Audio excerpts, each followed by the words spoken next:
They don't play too many commercials. They got a poppin'. They play the best music. Mix 24/7 EDM. This is Arielle with Mix 24/7 EDM. Today I'm talking to producer Maddy O'Neal, who will be playing at Euphoria Festival, which will take place from April 6th through the 9th, 2017, right outside Austin, Texas. Maddy, thanks so much for talking to us today. Yeah, thanks for having me. Of course. So let's start from the beginning. Tell me a little bit about your early musical life, whether that's the music that was playing in your house growing up or an instrument you learned as a child, anything that shaped your musical interests. Okay. Well, I grew up in St. Louis, and I kind of grew up in a musical family. My dad and brother were both in bands growing up, and kind of it was always like rock and roll and blues playing around the house. So it was kind of like always instilled in me from an early age, and I kind of dabbled in instruments here and there, playing the piano and singing, and I played the cello for a little bit, but I never really stuck with an instrument, and it wasn't until my brother gave me the Ableton software, which is what I used to produce about 7 years ago. And he kind of just gave me the software and was like, you should try to, see what you can do with it. And I always knew I kind of had the ear for it, but that's kind of how I found my niche, was through producing. And I kind of took the software and just dove in head first and kind of taught myself everything, like from producing to music theory, and got back into playing the keys and everything from there. Yeah, that's awesome. So a few months ago, you put out your album Introspect, which I think is awesome. Is there anything that, of course, is there anything that you want to tell fans about this album, aside from the fact that they should obviously own it and listen to it obsessively if they don't already? But no, that was kind of a really special album for me because I just started this new solo project.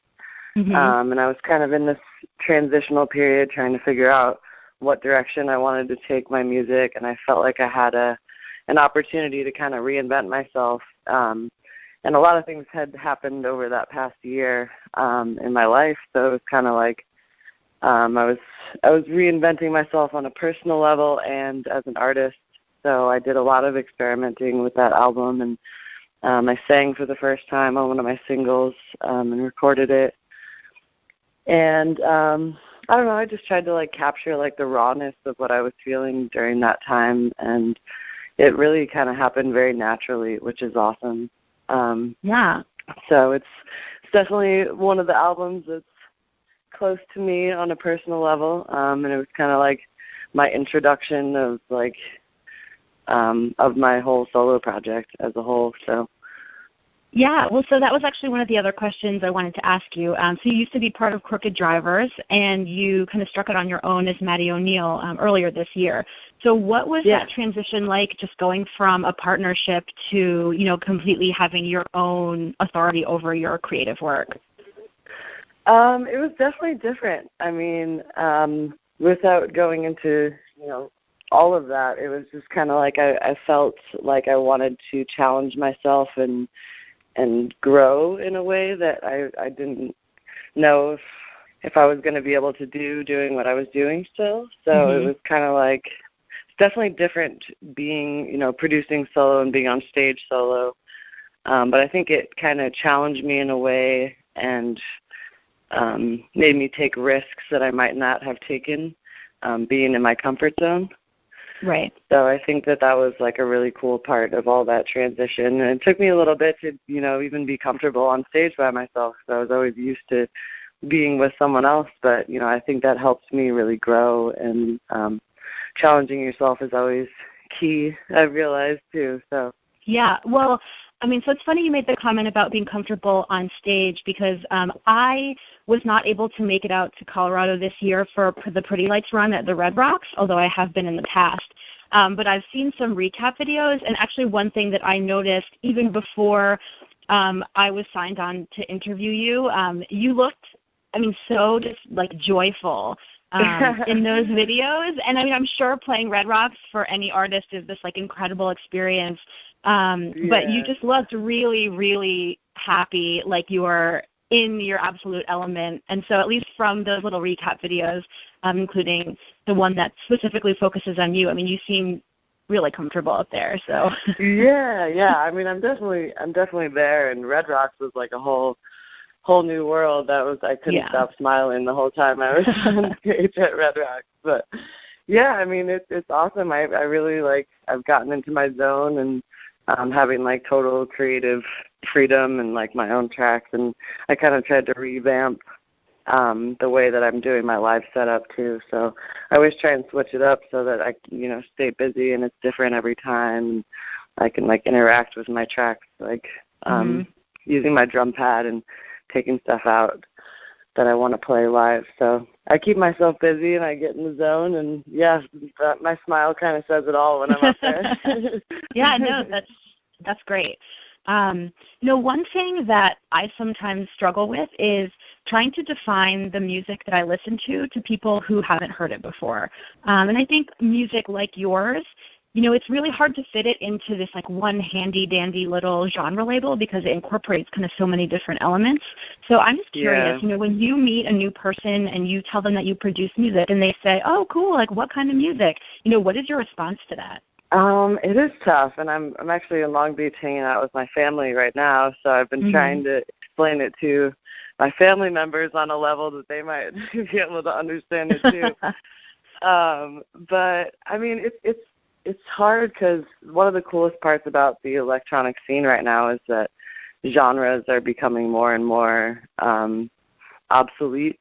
So it's like, people are blending all different genres to create something that it is hard to describe without listening to it. But I definitely, in my music, there's a strong like hip-hop element, and I fuse like hip-hop and electronic music and bass. I mean, people tend to put it in the category of like electro soul because there's a lot of soul vocals and soul samples. But I don't know. That's a hard question. I always love to hear how other people describe it to me too, because it's interesting to see how other people interpret it or categorize it. Yeah, I mean, I think I definitely would agree with the electro soul label. I would probably add some kind of funk in there too. And there's like a jazzy element as well that I kind of focus on.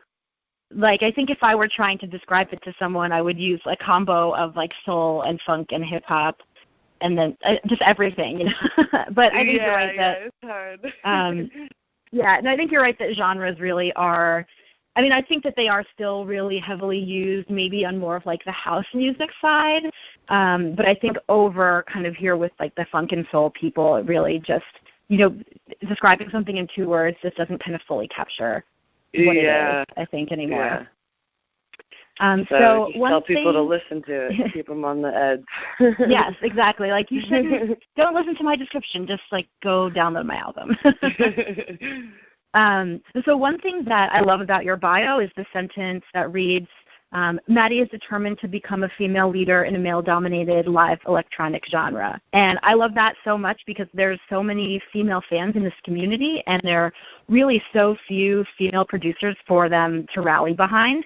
So what has your experience been like? I know that you've been through kind of so much transition this year, going from Crooked Drivers to Maddy O'Neal, but what has your experience been like kind of specifically from the lens of a woman in a male-dominated field? And that can be, either positive things or negative things. Yeah, I mean, it's definitely, it's interesting. I love the fact that I can, be a role model or, fill that niche of like being a female in such a male-dominated industry.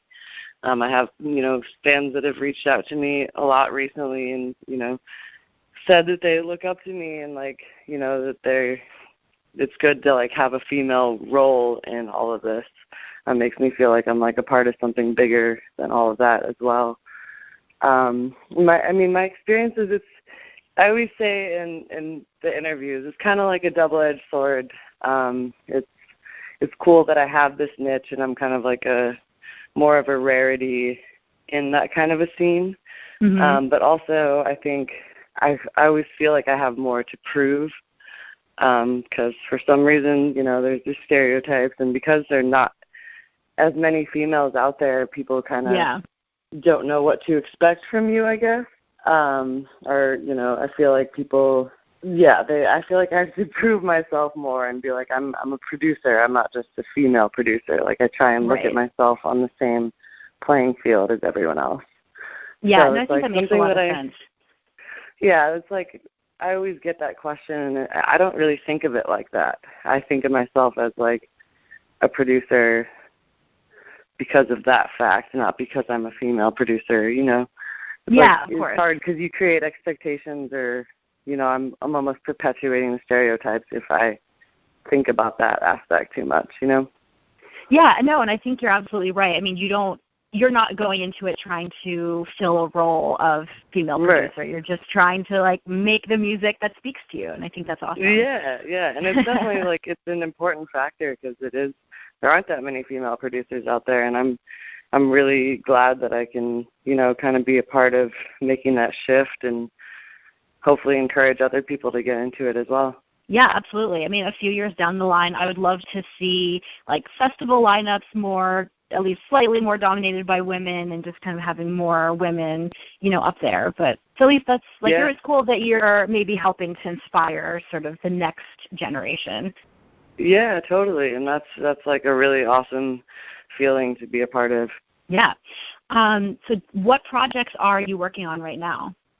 Well, I have a few singles that I'm probably going to be releasing over the next couple of weeks, songs that I've kind of been sitting on, playing out live, and I've been working on a new EP. Hopefully I will be releasing in the spring, but I've also kind of started working on and thinking about a more long-term project that I'm going to start in the meantime that might take like a year or so to finish, kind of incorporating more live instrumentation and collaborations, and kind of moving towards the whole sample-free route as well. So I'm trying to like do both at the same time, but there's a lot that I want to learn, and I want to be able to take my time to do that as well. So I think starting a long-term project while I'm working on an EP will allow me to experiment in the ways that I want to.